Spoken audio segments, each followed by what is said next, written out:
Nous allons passer donc à l'évaluation du potentiel d'abus et dépendance de l'éthylphénidate avec Charlotte Pion qui va présenter ses travaux avec les centres d'activovigilance qui ont travaillé sur le sujet. Oui. L'éthylphénidate est un puissant agoniste dopaminergique qui est connu depuis 15 ans comme le métabolite du méthylphénidate en présence d'alcool. Il est utilisé comme standard interne pour le dosage du méthylphénidate et utilisé comme biomarqueur de la co-administration de méthylphénidate et d'alcool. C'est un nouveau produit de synthèse qui est vendu sur Internet comme substitut légal de la cocaïne, considéré comme designer medicines. Il peut aussi être synthétisé.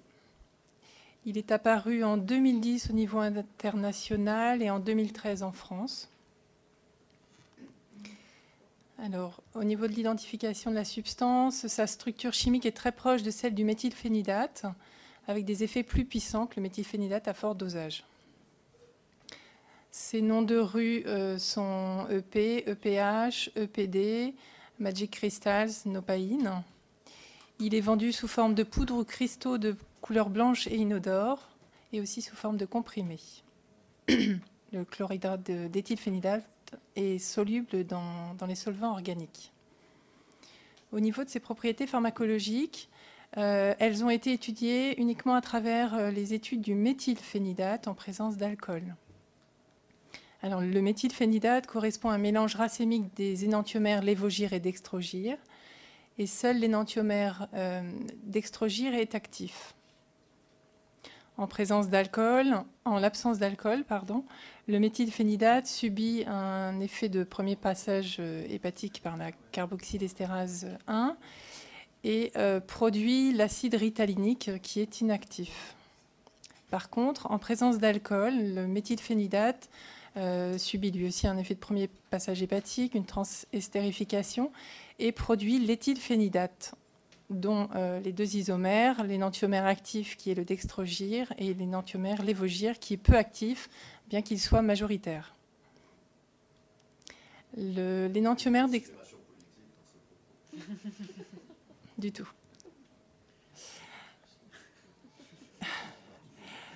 L'énantiomère dextrogir est un puissant agoniste dopaminergique ayant une affinité pour le DHT plus sélective que le méthylphénidate. Et il inhibe de façon plus importante la recapture de la dopamine par rapport à la noradrénaline. Alors, les propriétés pharmacocinétiques de l'éthylphénidate. Alors, d'après cette étude, dans cette étude, le méthylphénidate a été administré à des volontaires à une dose de 0,3 mg par kilo. Donc, vous avez sur la partie de gauche l'énantiomère D qui est actif en A et C, et sur la partie de droite l'énantiomère L en B et D. Sur la figure A, on constate une augmentation de la concentration. Donc là, il s'agit des concentrations plasmatiques qui sont mesurées. On constate une augmentation de la concentration plasmatique du méthylphénidate dans la figure A par rapport à celle... donc on constate une augmentation de la concentration plasmatique lorsque le méthylphénidate est administré avec de l'alcool. Voilà. Donc ça, c'est la courbe supérieure.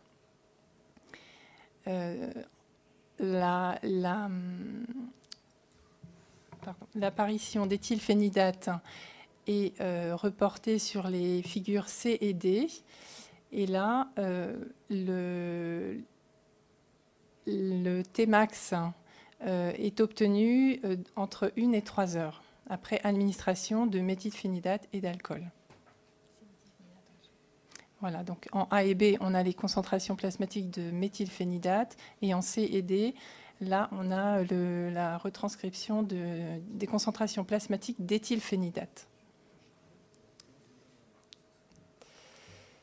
Au niveau de sa toxicité, d'après les forums, il est rapporté des affections psychiatriques, agitation, anxiété, comportement agressif, confusion, hallucination, insomnie et symptômes paranoïaques, des cas de léthargie, tachycardie, Lors d'un sniff, il est apparu aussi des douleurs nasales intenses, suivies ou non de saignements et de sensations de gorge anesthésiée. Sensation de brûlure intense à l'injection, craving, et un cas de dyskinésie orofaciale d'après une publication suisse, après administration de méthylphénidate et d'alcool. Alors, le potentiel d'abus et de dépendance de l'éthylphénidate, nous n'avons pas de données chez l'animal. Et chez l'homme, d'après les forums des usagers, donc il est utilisé pour ses propriétés stimulantes, à des fins récréatives, mais aussi dans un contexte de dopage intellectuel. Il est facilement accessible sur Internet. Il peut être pris par voie orale, par voie nasale. Les prises peuvent être renouvelées de manière compulsive avec un important craving. Un cas d'association de MDMA et éthylphénidate dans des gélules a été rapporté. Les effets recherchés, envie de parler, augmentation de la lecture, meilleure écoute musicale, envie de marcher, excitation, diminution de sensation de fatigue, éveil augmenté, motivation accrue. Sauf que, alors, épidémiologie de l'abus et de la dépendance. D'après les outils des CEIP, sur la période de janvier 2008 à avril 2014, 4 notifications spontanées ont été rapportées en France en 2013 et 2014, dont un cas de décès. Il s'agit de 3 hommes et une femme, dont l'âge moyen est de 34 ans. L'éthylphénidate était rapporté dans 3 cas et le dichlorométhylphénidate dans un cas, avec les effets indésirables suivants: agitation extrême avec discours délirant, hallucination auditive, accès de paranoïa. Et dans le cas de décès, le bilan toxicologique sanguin montre une intoxication massive à son traitement habituel, associée à des drogues illicites et à des médicaments à des doses suprathérapeutiques. Le dosage de l'éthylphénidate dans le sang a donné une concentration de 0,7 microgrammes par ml, qui est très élevé par rapport à la concentration thérapeutique du méthylphénidate de 0,02 microgrammes par ml. D'après les forums, les effets du méthylphénidate sont peu prononcés et peu prolongés, ce qui peut entraîner un renouvellement des prises et des doses plus fortes, et parfois de manière compulsive avec un fort craving, d'où le risque de surdosage important. Au niveau de sa fabrication et de son trafic, en 2011, Europol rapporte certaines substances identifiées comme designer medicines, fabriquées pour mimer les effets de médicaments connus, et l'éthylphénidate est cité.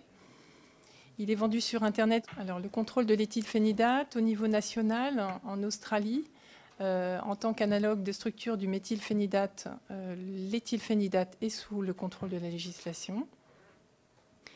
En Suède et dans le gouvernement de Jersey, la substance est contrôlée respectivement depuis 2012 et 2013.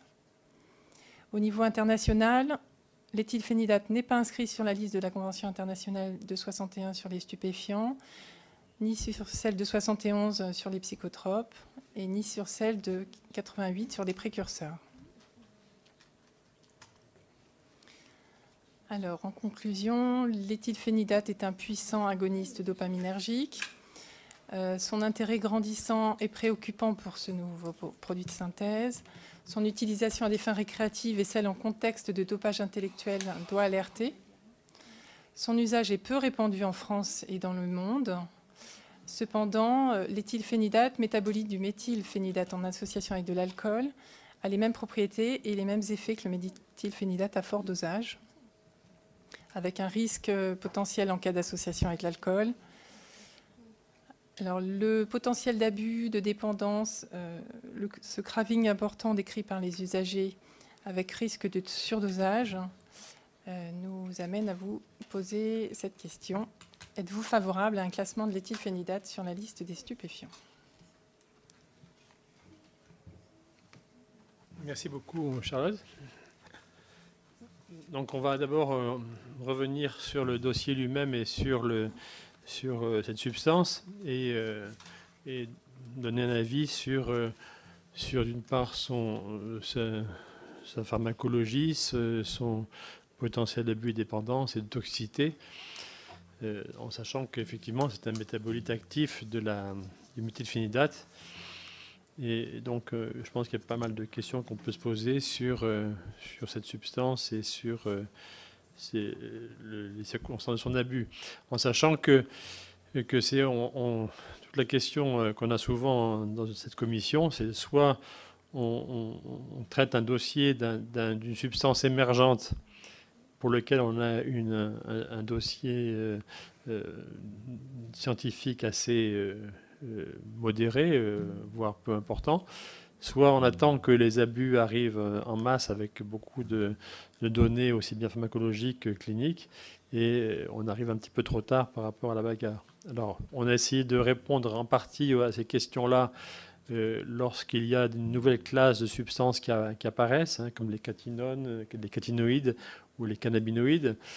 Là, on est un petit peu dans une phase un peu intermédiaire, dans la mesure où c'est une substance extrêmement proche, puisque c'est un métabolite du méthylphénidate. Donc c'est un petit peu particulier, ce qui explique qu'on traite ce dossier de façon ponctuelle pour une substance donnée. Mais effectivement, c'est différent de ce qu'on essaie de faire pour gérer les dossiers par classe, par famille. Jean-Michel Delisle.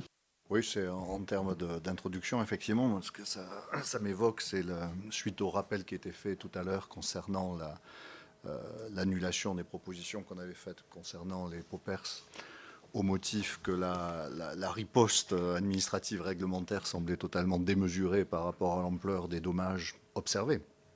Alors que les dommages observés avec les poppers sont évidemment en nombre plus importants que ceux qu'on observe avec, par définition, l'éthylphénidate qui vient d'apparaître. Il y a une première interrogation, est-ce qu'on peut faire deux cas d'espèce, si j'ose dire, c'est-à-dire ne pas tenir compte de ce précédent concernant les poppers pour réfléchir sur l'éthylphénidate, au seul motif, mais qui est puissant évidemment, c'est que l'éthylphénidate a ce qu'on appelle un profil chimique particulièrement inquiétant et préoccupant, puisqu'on connaît déjà le méthylphénidate. Néanmoins, c'est une question préalable, puisque ça suscite dans mon esprit un problème de logique.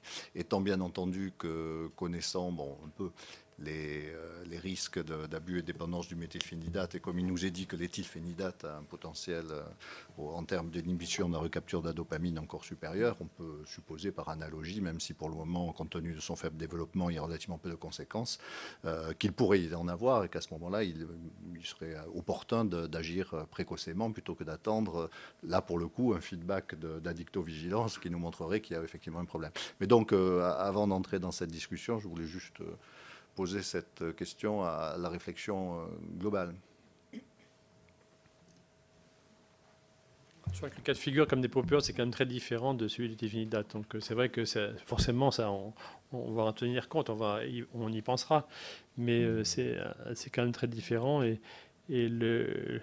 la psychostimulation induite par ces substances proches des amphétamines, là on est plutôt dans le côté thérapeutique, bien sûr.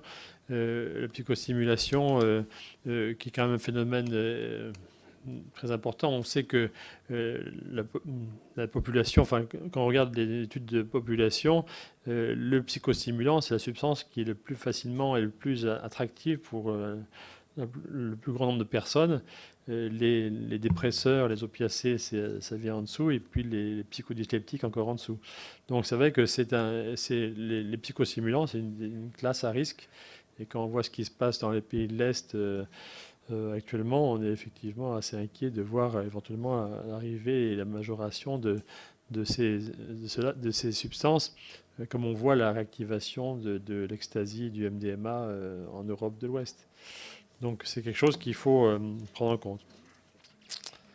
D'autres remarques? Fabrice, Olivier? Oui, des remarques générales, effectivement, sur l'ensemble de la présentation. Alors d'abord, tout à l'heure on a parlé de convivialité. C'est vrai que les trois premières slides, moi j'ai pas compris un mot de ce qui était dit. Donc là je plaide coupable, hein, j'ai pas du tout de formation en chimie, et donc un petit peu de vulgarisation pour les prochaines fois, hein. Ce serait voilà, bienvenue de mon point de vue. Bon, après j'ai commencé effectivement à comprendre à partir de là, quoi, à partir du contexte, et ça a causé un petit peu français. Et disons que voilà, ce que je pense de ce débat-là, parce qu'effectivement, on va revenir à des choses qui ont déjà été dites pour d'autres substances, mais que la question des psychostimulants, en règle générale, on va y être confronté de plus en plus. En ce qui concerne la réduction des risques spécifiquement, je pense que c'est vraiment les nouvelles frontières, c'est les nouveaux enjeux, puisque bon, on a affaire à d'autres motivations. En termes de consommation, je parle, en termes y compris de profil, d'attente, évidemment, des effets, c'est quasiment à l'opposé des usagers, des opiacés, mais en même temps, dans l'historique des substances consommées, on n'est pas non plus dans le noir total, parce que je pense que toute la vague de prohibition des amphétamines à la fin des années 70, début des années 80, recouvrait des motivations du même ordre, hein, du point de vue des usagers, de même catégorie. Il s'agit effectivement des plus jeunes, des gens qui expérimentent, qui attendent un peu les mêmes choses. Donc attention à la répétition de l'histoire pour que les mêmes causes produisent les mêmes effets, c'est-à-dire qu'il y ait déportation sur d'autres substances. Mais ça, on va y revenir.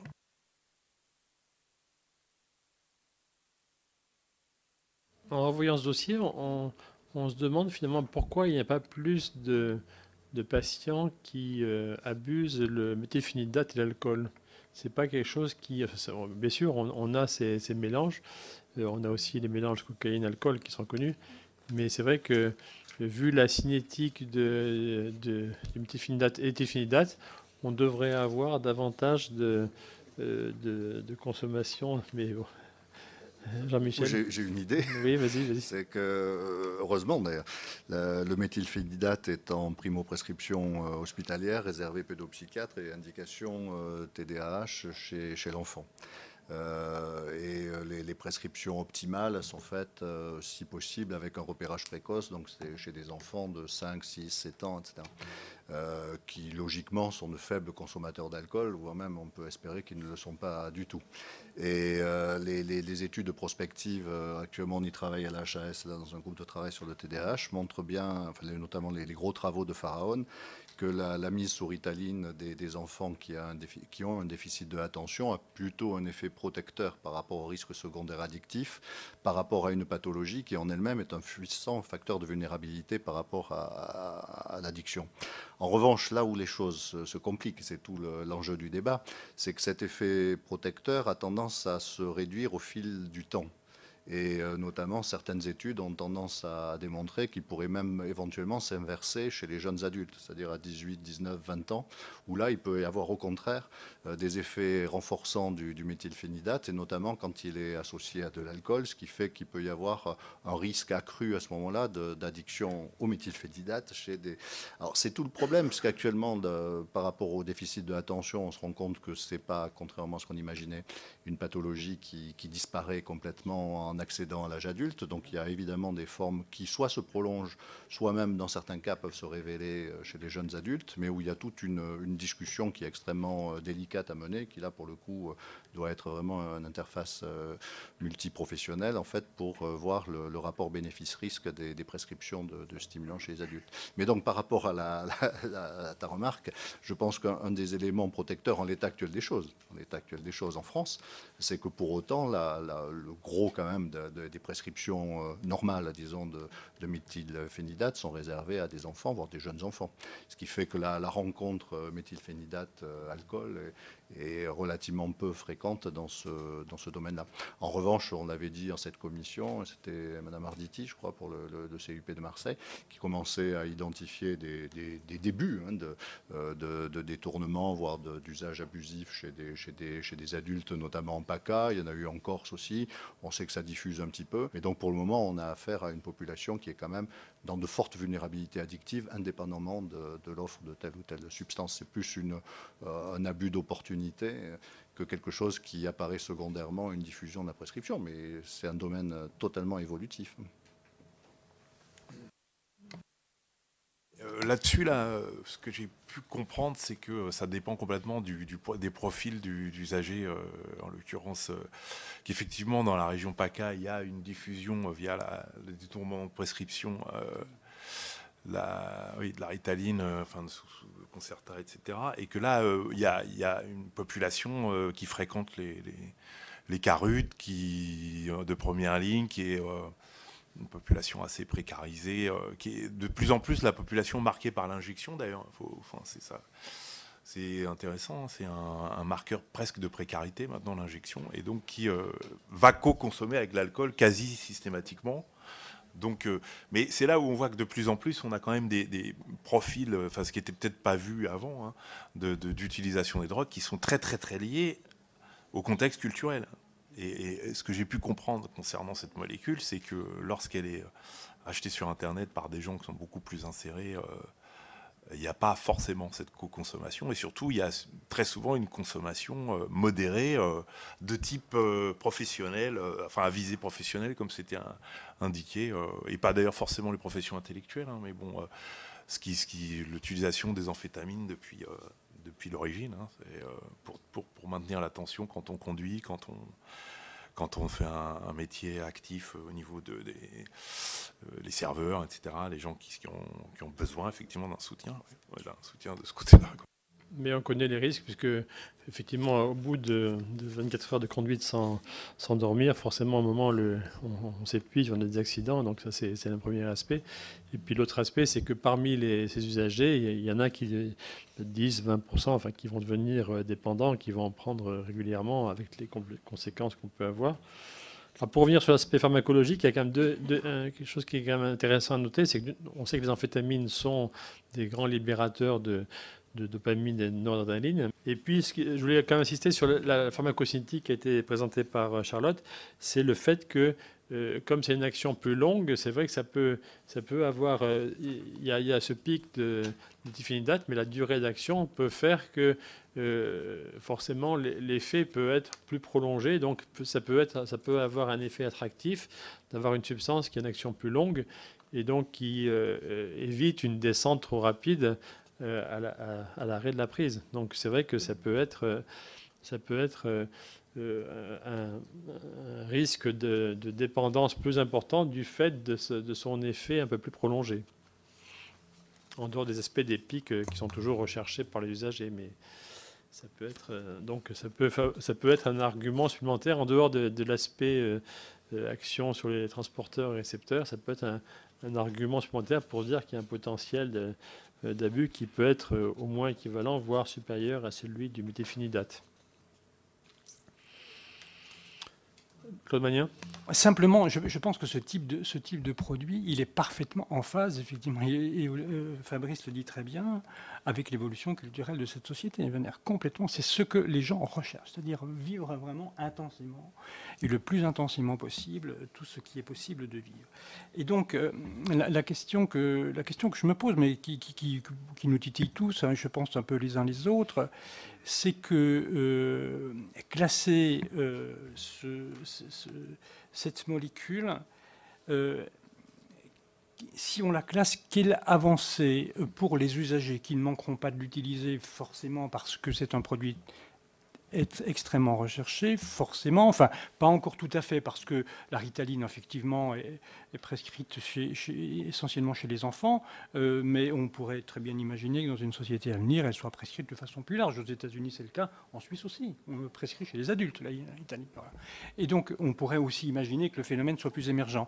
Mais oui, moi, la question que je me pose, c'est que si on classe cette molécule en tant que stupéfiant, quelle garantie on apporte en même temps aux usagers qui ne manqueront pas, malgré tout, de l'expérimenter et d'en user, de courir le moindre risque, et le moins de risques possible. Effectivement, Fabrice le soulignait, il ne suffit pas pour nous de classer pour que le problème ne se pose plus. Et je crois que le classement ne doit pas, me semble-t-il, pour les soignants que nous sommes, se cantonner à n'être simplement aboutir à un contrôle plus strict ou à des peines plus lourdes en cas d'interpellation policière. Je pense qu'il faut qu'on se situe les uns et les autres dans un cadre sanitaire, dans un cadre de santé publique, dans un cadre de réduction des risques. Et lorsque l'on fait une proposition telle que celle-là, il faut avoir, me semble-t-il, ça en tête. Enfin, en tout cas, c'est celle que j'ai. Non, si la commission des stupéfiants est à l'agence du médicament, c'est que justement, ça a un rôle sanitaire public. Et par ailleurs, les classements ne sont pas une fin en soi. Il y a toujours, d'une part, un travail préalable et ensuite un travail d'information et de suivi et de communication sur. Et donc, on n'est pas là pour interdire. Et par ailleurs, le classement n'empêche pas les traitements avec ces médicaments si c'est nécessaire. Alors, c'est vrai que là, on est dans un cas de figure où il y a un médicament qui est très proche, extrêmement proche, et qui est classé stupéfiant. Et c'est vrai que on pourrait tout simplement dire que c'est déjà une harmonisation éventuelle d'une substance pour éviter que cette substance qui n'a pas d'AMM pour une quelconque thérapeutique ne soit pas plus attractive encore qu'une substance médicamenteuse qui a une indication et qui parfois malheureusement encore a déjà des cas d'abus avérés. Donc je pense qu'un des arguments pour le classement stupéfiant de cette substance, c'est le fait que c'est une substance proche d'un médicament déjà classé stupéfiant et que donc c'est une sorte d'harmonisation. Mais ce n'est pas la répression du trafic n'est pas notre premier objectif. Nous, c'est une conséquence secondaire des mesures sanitaires qu'on veut proposer. Simplement pour poursuivre sur cette question, mais je m'interroge également sur le fait de savoir pourquoi si peu de pays finalement se soient intéressés à cette molécule et n'est pas proposé effectivement, soit dans le cadre de l'OMS, soit je ne sais quelle instance, de classer cette molécule. Enfin, Jersey n'est pas vraiment un très grand pays. Bon, la Suède est fort respectable, mais c'est un petit pays. Pourquoi l'Allemagne, l'Angleterre, ou les États-Unis, naturellement, la Ritaline est fort répandue. Notre voisin suisse qui prescrit aussi beaucoup de Ritaline, et qui est aussi très observatrice.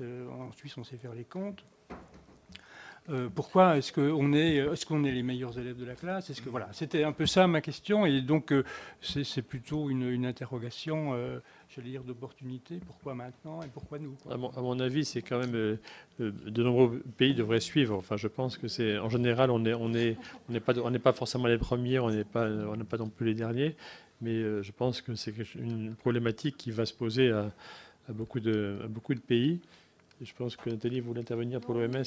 Oui, c'est l'ONU en fait. C'est l'ONU qui propose les classements internationaux. Alors on voit qu'il faut environ une dizaine d'années pour qu'un nouveau produit arrive sur la liste internationale des stupéfiants, des psychotropes.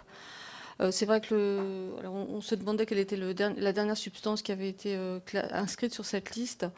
Je crois que c'est le GHB qui a dû changer de tableau, mais en gros, c'est vrai que les procédures qui sont mises en place par l'ONU et l'OMS sont extrêmement lourdes par rapport au classement.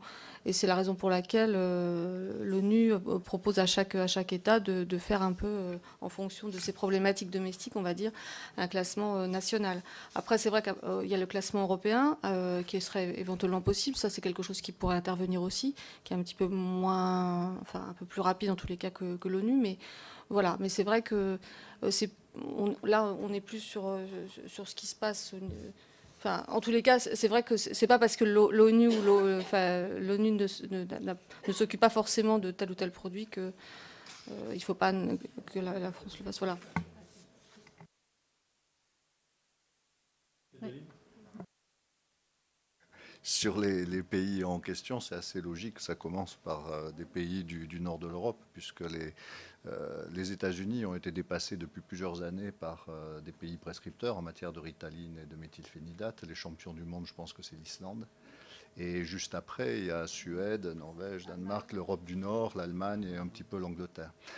Donc ils ont une culture d'usage, si j'ose dire, du méthylphénidate avec des diffusions très larges, des prescriptions là, qui débordent incomparablement ce qui se fait en France. Donc ils ont une culture autour du méthylphénidate largement antérieure à la nôtre et beaucoup plus importante sur un plan quantitatif. Alors il y a toutes sortes d'hypothèses sur le fait que peut-être les pays anglo-saxons ont peut-être un penchant plus prononcé que les pays latins, certains pays latins en tout cas, comme la France, vis-à-vis des stimulants, mais ça c'est un point de détail. Mais ça peut se comprendre pour le coup. Alors de notre côté, moi, mon idée c'est qu'il serait effectivement paradoxal que le méthylphénidate soit plus réglementé que l'éthylphénidate, compte tenu du profil pharmacologique. Donc de ce point de vue-là, ça ne me pose pas de problème particulier, au contraire d'ailleurs, d'agir le plus précocement possible, en l'absence de données massives pour le moment de retour de pharmacovigilance, par bonheur, puisque c'est un produit quand même de diffusion relativement récente. Donc il me semble au contraire tout à fait opportun d'agir de manière préventive. Ça rappelle effectivement ce qui a pu être fait pour d'autres produits de synthèse, parce que bon, on s'intéresse beaucoup aux produits de synthèse au titre des pôles trend de l'OFDT, où là, il serait quand même impossible, j'imagine, de nous réunir à chaque fois qu'un chimiste quelconque rajoute un radical méthyle ou éthyle à une molécule quelconque. Donc à partir du moment où là, pour le coup, c'est une substance qui a été étudiée indirectement à cause des travaux sur le méthylphénidate, et on a la chance, grâce à notre ami, d'avoir une présentation magnifique et très construite, qui a peu fréquent sur les nouvelles substances psychoactives, puisque généralement elles n'ont pas été étudiées, justement, presque par définition, tandis que celle-là, au moins, elle l'a été. Donc il y a un tel tableau pharmacologique et biologique, à mon avis, là, ce dossier, sous cet angle, en tout cas, est simple. Ce qui me pose plus problème, c'est ce que je disais en introduction, même si c'est un peu de la casuistique, c'est le rationnel qui fait que certaines propositions qu'on fait sont cassées au motif que la mesure apparaît disproportionnée par rapport à l'impact en termes de santé publique. Et là, pour le coup, on serait autorisé à prendre des mesures alors qu'il n'y a, pour ainsi dire, pas d'impact en santé publique. C'est-à-dire où on est dans quelque chose de l'ordre du... Alors, j'ai bien compris la réponse du président, mais il y a quelque chose, je crois, là, auquel il faudra réfléchir, parce que autrement, l'hypothèse qui viendra, ça dépend du lobby qui est en face, en fait. Mais oui. Non, mais il faut le dire. C'est pour les pop-ups. C'est-à-dire, je ne pense pas qu'il y ait un syndicat pour la promotion de l'éthylphénidate en France ni dans le monde. Enfin, je ne pense pas. Il n'y a pas de lien d'intérêt à l'agence, donc c'est ça qui est important. Enfin bon, allez-y. Je crois qu'il y a une demande. Juste déjà remercier le CUP de Paris qui a fait le travail d'évaluation de cette substance et sur laquelle on s'est fortement reposé pour faire la présentation. Et d'autre part, je veux dire par rapport aux substances et au classement, bon, des fois ça va assez vite, donc là on n'a peut-être pas les derniers classements complètement mis à jour dans les autres États. Et après, sur CNPS, il y a aussi des consommations un peu pas spécifiques, mais qui peuvent être différentes d'un pays à l'autre. Donc voilà, c'est vrai que là, dans les pays scandinaves et au Royaume-Uni ou en Irlande, il y a beaucoup d'amphétamines. Donc c'est ce qui peut expliquer aussi que peut-être des pays plus petits pays ont déjà classé, mais après, ça peut dépendre aussi des consommations localement. Nous, il y a des fois des produits qui font d'ailleurs l'objet d'évaluations européennes. Il y a des problèmes dans les pays scandinaves ou au Royaume-Uni. En France, on n'a pas de consommation. Donc voilà, il y a juste un petit peu des fois, on ne va pas dire des habitudes, mais le marché fait que voilà, il y a des différences entre les États. Oui, c'est vrai que par contre, quand on voit un peu le profil du produit par rapport aux propriétés pharmacologiques, au potentiel d'abus de dépendance, et comme il a été dit et redit, par rapport à sa similarité par rapport au méthylphénidate, c'est vrai que là, on a tous les éléments, en tous les cas, pour suivre on a tous les critères qui sont rassemblés, en tous les cas, pour inscrire un tel produit sur la liste des stupéfiants, c'est clair, voilà. Et c'est vrai qu'on se place, bon, je pense qu'on le dit à chaque fois, mais c'est vrai qu'on est clairement pas là pour diminuer le trafic. C'est pas le rôle de l'agence et c'est pas le rôle de la commission des stupéfiants et c'est pas le rôle du ministère de la Santé. Mais par contre, là, c'est vrai qu'en termes pharmacologiques et d'un point de vue scientifique, on a clairement tous les éléments qui font que cette substance pourrait être inscrite sur la liste des stupéfiants. Oui, enfin, chaque fois je suis sidéré, comme si c'était logique ou alors effectivement, dans ces cas-là, il suffit de classer systématiquement. Et il me semble pas que ce soit l'esprit qui préside à cette commission, notamment, ça a été souligné par le directeur là, par le fait que on prenne en compte effectivement les usages culturels.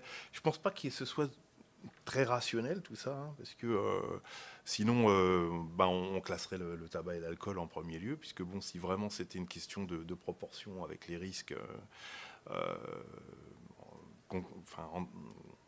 les risques pris par les usagers, donc il est clair que ces deux produits ne seraient plus légaux. Et puis alors quand tu as parlé des lobbies pharmaceutiques, là, excuse-moi, mais voilà, c'est spécieux, hein, théoriquement.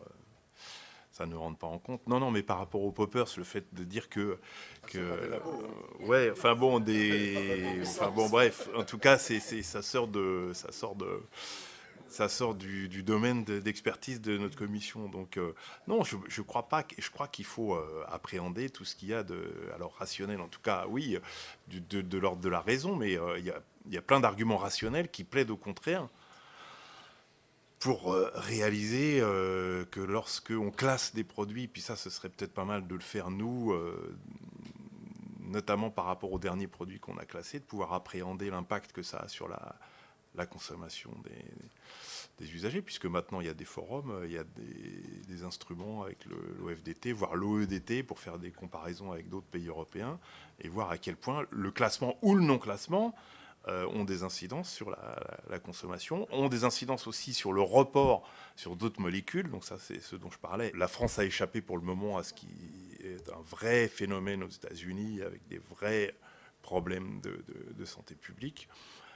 Tout ce qui est du côté du classement contribue à polariser tous ces dangers-là. Et ce serait bien que cette commission l'ait en tête. Non, je crois qu'on y pense tout le temps, mais par exemple, la cocaïne, c'était aussi des aspects, entre guillemets, commerciaux.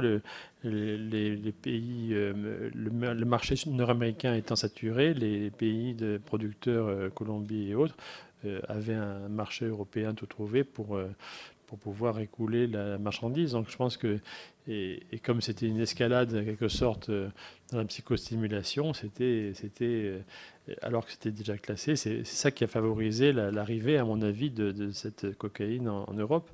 Par ailleurs, la Commission a parfois volontairement n'a pas classé certaines substances, je pense à certains agonistes serotonergiques, parce que le profil de dangerosité était, même s'il existait, mais était inférieur à d'autres substances, et donc n'a pas jugé favorable, utile donc, de classer. Donc on n'est pas des classeurs systématiques de tout.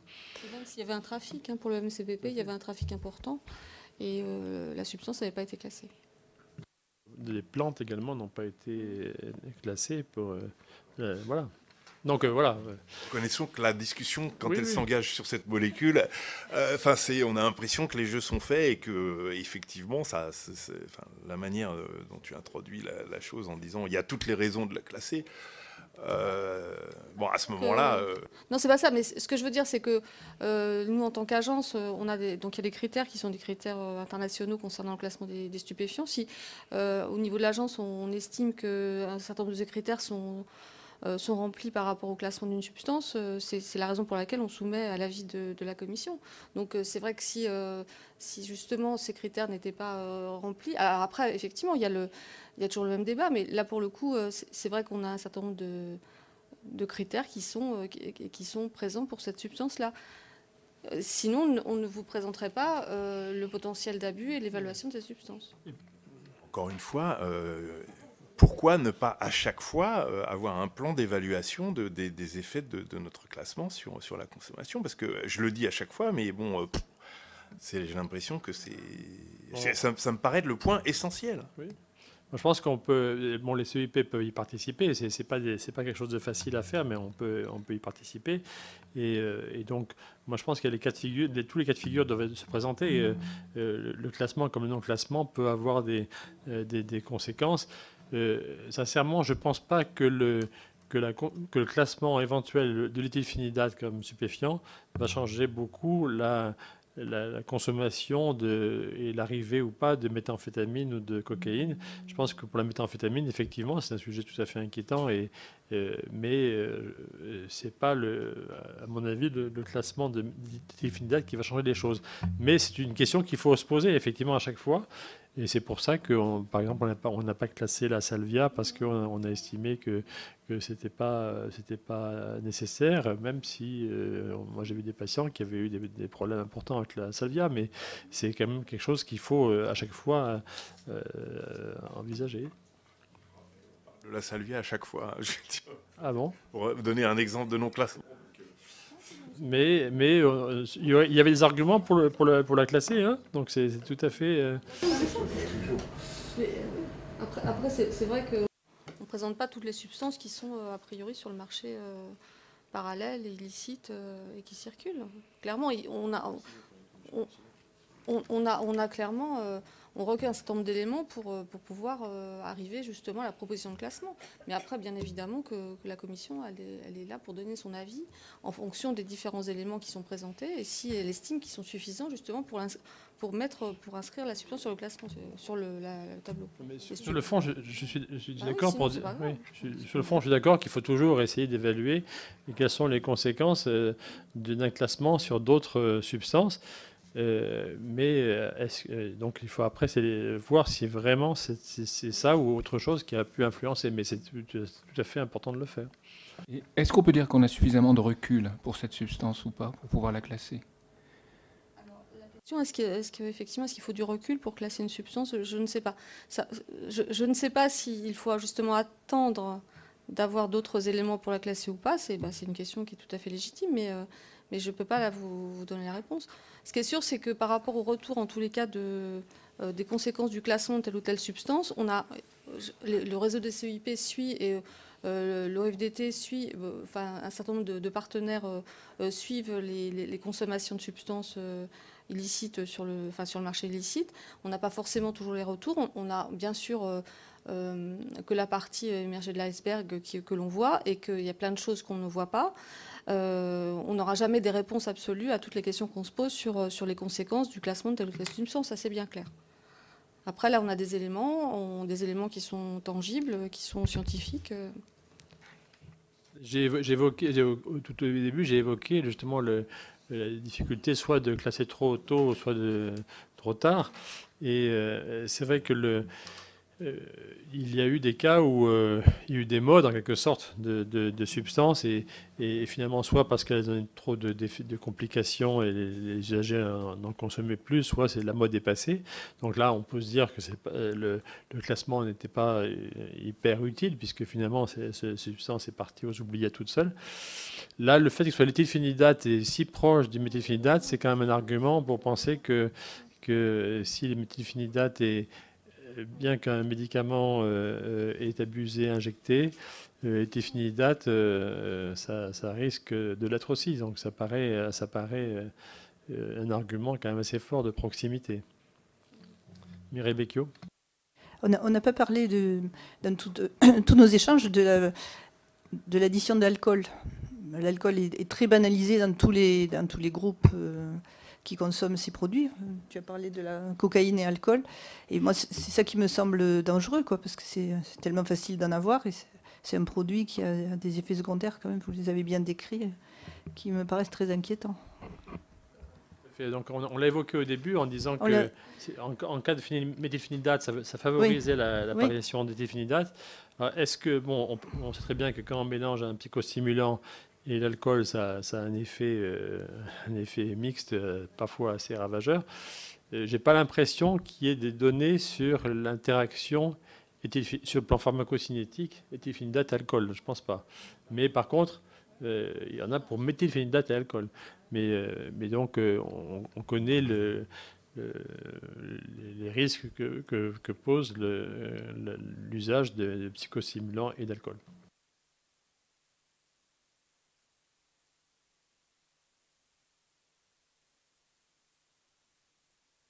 Bien, s'il n'y a pas d'autres questions, remarques,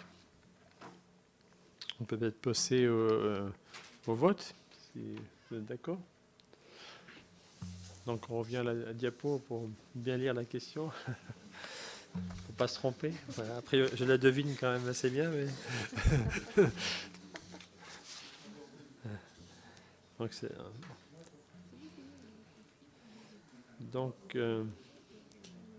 Êtes-vous favorable à un classement de l'éthylphénidate sur la liste des stupéfiants? Donc, qui s'abstient? Qui est contre? Qui est pour?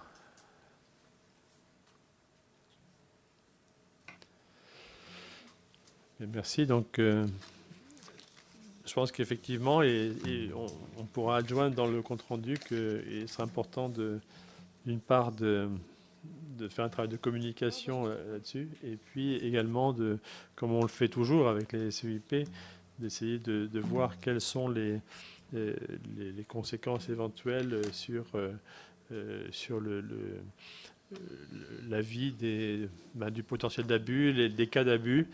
Et donc, on demandera peut-être au CEIP de Paris de continuer à travailler sur le sujet pour voir les données sur les avis, ce qu'on peut trouver dans la littérature ou même dans les forums sur l'éthylphénidate.